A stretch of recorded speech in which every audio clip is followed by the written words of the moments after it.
आइए सुनते हैं शर्मिला बोहरा जलान की लिखी कहानी पसरता महल। अरे तुमने सुना कि नहीं, आज भी वो नाटा सा आदमी ताजमहल के सबसे ऊपरी हिस्से पर चढ़ा हुआ दिखा। जानते हो वो क्या कर रहा था? उसके हाथ में कपड़ा था जिसे रगड़ रगड़ कर वो ताजमहल को पोंछ रहा था। तापस बाबू ने ये बात अपने बगल में खड़े एक व्यक्ति से सुनी जो दूसरे से कह रहा था। दूसरा व्यक्ति शायद पहले व्यक्ति का मित्र था। इस तरह की बात तापस बाबू ने कल भी सुनी थी जब वे झोला लिए यदु बाबू बाजार से सब्जी खरीद रहे थे। आज भी सब्जी खरीदते समय यह बात उनके कानों में पड़ी। तापस बाबू ने कल तो इस बात को अपने में नहीं उतारा था, पर आज जब और कई लोगों के मुंह से फिर वही बात निकली तो वह धीरे धीरे उनमें उतरने लगी। तापस बाबू सोचने लगे, लोग इस तरह की बात क्यों कर रहे हैं? क्या यह किसी एक आदमी के दिमाग की खुराफात है? हो सकता है सब्जी मंडी के ही किसी आदमी ने ये बात फूकी है और बात पूरे बाजार में आग की तरह फैल गई है। जीवन में सब कुछ अतुकांत है, किसी को कुछ सूझा कुछ कर बैठा। तापस बाबू ये सब सोचते हुए घर पहुंचे। घर में सब्जी का झोला रखा ही था कि उनकी पत्नी कमर पर हाथ रखकर उनके सामने खड़ी हो गई। धीरे से फुसफुसाकर आश्चर्य से पूछने लगी, बताओ तो, क्या ये बात सही है कि कोई रोज ताजमहल पर चढ़ा दिखता है? रात के 2 बजे से सुबह 4 बजे एक व्यक्ति नजर आता है। कहाँ से आता है कहाँ जाता है पता ही नहीं चलता। तापस बाबू अपनी पत्नी को ध्यान से देखने लगे। वह सोचने लगे कि इसे ये बात कहाँ से मालूम हुई, और इसने तो एक और बात बताई है कि 2 से 4 के बीच दिखता है। कहाँ से आता है कहाँ जाता है किसी को कुछ पता नहीं। तापस बाबू सोचने लगे, क्या सचमुच कोई आदमी ताजमहल पर चढ़ा दिखता है? वैसे ताजमहल के ऊपर कोई चढ़ जाए इसमें ऐसी क्या खास बात है? हावड़ा पुल के ऊपर साल में 2-3 लोगों के चढ़ने की खबर छपती ही रहती है और उस पर कोई अब ध्यान भी नहीं देता। सरकार ताजमहल की सफाई करवा रही होगी, मजदूरों में कोई चढ़ा होगा, लेकिन बात कुछ समझ में नहीं आ रही। तापस बाबू शहर के एक कॉलेज में पढ़ाते हैं। आज घर पर उन्हें थोड़ी देर हो गई। सोचा कि कॉलेज जाकर ही अखबार पढ़ेंगे। कॉलेज पहुंचते ही अंग्रेजी का दैनिक खोला तो मुखपृष्ठ पर नीचे सबसे कोने में उसी खबर पर नजर पड़ी। छपा था, शाहजहां ने मुमताज महल की याद में ताजमहल बनवाया था। उसी ताजमहल पर 2 दिनों से एक आदमी को चढ़ते उतरते तो नहीं देखा गया है, पर एक कपड़े से वहां कुछ पहुंचते हुए देखा गया है। यह भी पता चला है कि वह आदमी रात के 12:30 बजे से 1 बजे के बीच गुंबद पर चढ़ता है। उसका कद ज्यादा नहीं है, 4 फुट 8 इंच के करीब। एक तरह से बोना, रंग उजला, बाल सफेद। उसे पकड़ने की कोशिश की जा रही है। हमारे संवाददाता का कहना है कि उसे एक बार पकड़ा भी गया, पर वह निकल भागा। लगता है वह कोई पाकिस्तानी है। तापस बाबू सोच में पड़ गए कि खबर पर यकीन करें या नहीं। जो भी हो, उन्हें खबर में मजा आने लगा। सोचा, क्यों ना इस खाटी गप्पे में उड़ान भरी जाए। बड़े सामान्य से दिन गुजर रहे थे, रूखे से। चलो कुछ चटक करारी बात हुई, क्यों ना वे भी कुछ जोड़ घटाव करते चलें। समीकरण से मजा आएगा। अब इस बात पर सोचने की जरूरत क्या है कि खबर सही है या गलत। खबर है बस यह देखना कि किस दिशा से किस वेग से यह बह रही है और कितनी तेज हो सकती है। तापस बाबू का पढ़ाने में मन नहीं लग रहा था।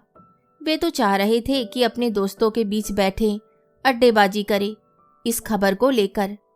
आखिर तापस बाबू जैसा चाह रहे थे वैसा ही हुआ। कॉलेज से निकले तो देखा टी स्टॉल की बेंच पर मिट्टी के भाड़ में चाय पकड़े चुस्की लेते हुए उनके 3 साथी लेक्चरार बैठे हैं। वे भी जाकर बैठ गए। वे बगल में बैठे साथी की आंख में उतरते हुए उन्होंने कहा, पता है उस नाटे आदमी की एक आंख पत्थर की है। बगल में बैठे साथी ने कहा, भाई यह तुम्हें कहां से पता चला? तापस बाबू उसकी बात से घबराए नहीं, उल्टे उसे घूरते हुए कहने लगे, क्या खबर नहीं पढ़ते? बांग्ला अखबार में साफ लिखा हुआ है, उसमें तो उसका नाम भी लिखा हुआ है। मनी मन बुदबुदाते हुए कहा, लिखा है फिरोज। तापस बाबू ने नाम का उच्चारण जोर से इसलिए नहीं किया था कि ऐसा कोई अखबार उन्होंने पढ़ा ही नहीं। अगर ये नाम जो अचानक उनके दिमाग में आ गया और उसे उन्होंने इस मंडली के आगे कह दिया तो झट से ये सभी कहेंगे पता ही था, पाकिस्तान की साजिश है ताजमहल उड़ाने की। तापस बाबू, ताजमहल जहां यानी ने संगीत कंसर्ट दिया था अभी कुछ महीनों पहले? इस लड़की की इस बात पर तापस बाबू के बगल में बैठे लेक्चरर को गुस्सा आ गया। उसने लड़कियों को घूरते हुए कहा, क्या आप ऐसा नहीं कह सकती? मुमताज महल की याद में बना महल ताजमहल, यानी जहां संगीत दिया था। क्या सही है? ताजमहल की पहचानी? लड़कियां ऐसा सुनकर घबरा गई। उस चुलबुल लड़की ने घबराते हुए हकलाते हुए कहा, नहीं नहीं सर, वो यानी बहुत कुछ अच्छा संगीत दिया था ना, बस उसी से याद आ गया ताजमहल। इतना कहकर तीनों लड़कियां अच्छा सर अब चलते हैं कहकर वहां से खिसक गई। जाते जाते तापस बाबू ने उनमें से एक लड़की की आवाज सुनी, कह रही थी, बाप रे, सर लोगों के सामने बहुत सोच समझकर बोलना चाहिए। अब मुझे तो यानी ही याद आएगा, कोई मुमताज नहीं, पुराने ख्यालात के हैं सर। क्या डैशिंग लगता है यानी। तापस बाबू की इस खबर में दिलचस्पी बढ़ती जा रही थी। जिसे देखो वही एक बार इस खबर की खबर जरूर ले लेता है। टेलीविजन पर रहिए ना बेखबर कहकर आंखों देखी में इस खबर को दोहराया। आज तक में कहा गया अभी और खबरें बाकी हैं, ताजमहल पर चढ़ा आदमी। पर इसके बाद स्टार न्यूज़, बीबीसी दो लाइनों में इस खबर को टेलीकास्ट कर चुके थे। सभी खबरें यह कह रही थी कि जब उस आदमी को पकड़ने कुछ लोग गए तो वे अदृश्य हो गया। छानबीन की जा रही है कि वे किस देश का आदमी है, कौन है, कहां से आया है, क्या मकसद है उसका, क्यों वे चढ़ा और पूछने का क्या मतलब है। तापस बाबू इस खबर पर जितना सोचते उतना ही उनका मन इसमें रमने लगा, जैसे कोई धुन हो जो हल्के से गुदगुदा रही हो। तापस बाबू जिसे भी देखते उससे इस बात के बारे में जानना चाहते। वे जानना चाह रहे थे आखिर यह बात है क्या। उन्होंने सोचा क्यों ना सबसे पहले सारे अखबारों को देख लिया जाए। उन अखबारों को बटोरने लगे जिनमें ये खबर कहीं बहुत सामान्य रूप से तो कहीं कहानी बनाकर छपी गई थी। हिंदी, अंग्रेजी और बांग्ला के दैनिकों से कटिंग इकट्ठी कर एक एक शब्दों को ध्यान से पढ़ने लगे। उनकी पत्नी को ऐसा लग रहा था कि तापस बाबू किसी गंभीर कार्य में लगे हैं। उन्होंने उन्हें सोचने और पढ़ने के लिए अकेला छोड़ दिया। बीच बीच में तापस बाबू अपनी एक छोटी लाल डायरी में कुछ नोट भी करते चलते। उनकी पत्नी ने उन्हें इस तरह लिखते देखा तो अदरक की चाय बनाकर सामने रख दी। 2-3 दिन तक सारे अखबारों को देखने के बाद भी तापस बाबू अपने किसी सवाल का जवाब नहीं पा रहे थे। सारी कटिंगों को पढ़ लेने के बाद भी उन्हें ऐसा लग रहा था कहीं कोई बात लिखी हुई नहीं है। अब उन्होंने दूसरी तरह से अपनी खोज शुरू की। वह सोचने लगे कि क्यों ना कुछ लोगों से बातचीत की जाए, पूछा जाए कि आखिर वे लोग इस खबर के बारे में क्या सोचते हैं। बात उन्होंने अपने पड़ोसी से ही शुरू की जो पढ़ने लिखने वाला आदमी है। वे साड़ी की दुकान पर बैठता है। तापस बाबू ने उससे पूछा, रमेश जी, आपको क्या लगता है कौन होगा वो? रमेश जी कहने लगे, अगर आप मुझसे पूछ रहे हैं तो मैं तो यही कहूंगा, कोई दूसरा चार्ल्स शोभराज है। क्या? तापस बाबू ने आश्चर्य से देखा। वे कहने लगे, देखिए, चार्ल्स शोभराज ने पहले तो जी भरकर डकैतियां की, तब उसका नाम हुआ। अब डकैतियां का इतिहास लिखा जाएगा तो भी उसका नाम होगा। दोनों कामों में नाम भी है और पैसे भी। ये आदमी भी इसी तरह का होशियार है। तापस बाबू ने रमेश को टोकते हुए कहा, पर यह आदमी तो गायब है। अगर इसे पैसे ही चाहिए होते तो कम से कम सामने तो आता। रमेश जी ने कहा, आप बहुत भोले हैं तापस बाबू। वह अभी गायब है, पर अचानक उदय होगा इसका, तब देखिएगा नाम और पैसे दोनों से धनी हो जाएगा। तापस बाबू अब भोला बाबू के सामने बैठे हैं, जो 60 वर्ष के हैं। आजकल के अखबारों और टीवी कार्यक्रम से बहुत रुष्ट। ये कह रहे हैं, हो ना हो तापस बाबू, ये सारी चाल इन मीडिया वालों की है।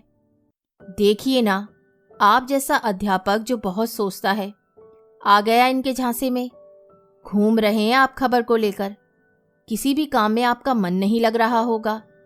तापस बाबू का चेहरा पीला पड़ गया। सचमुच इन दिनों सोते जागते उठते बैठते वे एक बात पर सोच रहे हैं। तापस बाबू अपने कमरे में गद्दे पर लेटे कमरे की छत को देखते हुए अपने से कहने लगे, भोला बाबू बात नहीं समझते। वैसे उनकी बात सही है, पर मैं बहकावे में या झांसे में थोड़े ही आया हूं। मैं तो रिसर्च कर रहा हूं, खोज। हाँ, बोलने वाले बोल सकते हैं कि किसी निठल्ले ने खबर उड़ाई। तापस बाबू ने ताल मिलाई। कोई बोले तो बोले, मुझे तो जो समझ में आएगा वही तो करूंगा ना। तापस बाबू सोचने लगे, कुछ दिनों बाद कॉलेज में गर्मियों की छुट्टी होने वाली है, क्यों ना आगरा हो आए। शिप्रा भी कई बार आगरा घुमा लाने को कह चुकी है। आगरा की सड़क पर तापस बाबू अपनी पत्नी को पकड़े चल रहे हैं। एक छोटी सी चाय की दुकान के सामने लकड़ी की बेंच रखी है। उस पर तापस बाबू और उनकी पत्नी दोनों बैठ गए। एक कप स्पेशल चाय का ऑर्डर देकर वे चाय वाले से बात करने लगे। क्यों भैया, तुमने देखा उस आदमी को जो ताजमहल पर चढ़ा देखा गया? चाय वाला चाय बनाना छोड़ तापस बाबू के पास आ गया। किसी बच्चे को चाय बनाने को कहकर तापस बाबू से बात करने लगा। कहने लगा, देखिए बाबू, हमने पहली रात जब ये सुनी तो हम तो सख्ते में आ गए। कोई लोंडा लपाड़ा होगा जो चढ़ा होगा उस ऊंचाई पर हमने भी ठाना कि पकड़ेंगे बच्चू को। दूसरी रात कहकर चाय वाला खड़ा हो गया और रास्ते की तरफ देखने लगा। क्या देख रहे हो भैया? कहकर तापस बाबू ने पूछा, क्या कोई आने वाला है? आप तो जर्नलिस्ट हैं, है ना? तापस बाबू ने कहा, नहीं, मैं। चाय वाले ने पूरी बात सुनी ही नहीं। बेंच से उठकर चाय बनाने चला गया। वहां जाकर चुपचाप बैठ गया और छोटे लड़के से कहने लगा, बाबू को चाय दो। तापस बाबू ने चाय वाले से पूछा, तुम कुछ बोल रहे थे? बात अधूरी रह गई। चाय वाला गोर रंग का युवक था। उसके बाल अच्छी तरह काढ़े हुए और नए फैशन के कटे हुए थे। उसने एक अच्छी कमीज और घुटनों तक एक प्रिंटेड पैंट पहन रखी थी। तापस बाबू की बात को अनसुनी करते हुए रेडियो का स्टेशन बदलने लगा। कहा, दूसरी रात में वहां गया ही नहीं। तापस बाबू चाय पीने के बाद उठकर जाने लगे। जाते जाते उन्होंने सुना, चाय वाला बच्चे से कह रहा था, यूं ही मुफ्त में खबर लेने चले आए। अपनी पत्नी के साथ साथ तापस बाबू ताजमहल घूम आए। उन्हें कहीं भी कोई वैसी बात नहीं मिल रही थी जिसे वे सुनना चाहते थे। कोई भी उस खबर पर बात करने में रुचि नहीं लेता था। 15 दिनों में खबर क्या बासी हो गई? कोई कुछ बोलता तो भी वही जानी सुनी पड़ी बात। तापस बाबू अपनी पत्नी से कहने लगे, कोरी गप है गप। तापस बाबू की पत्नी ताजमहल को देखने के बाद अपने में खोई थी। तापस बाबू ने उसे हिलाया और पूछा, क्या लगता है तुम्हें, कौन होगा वह आदमी?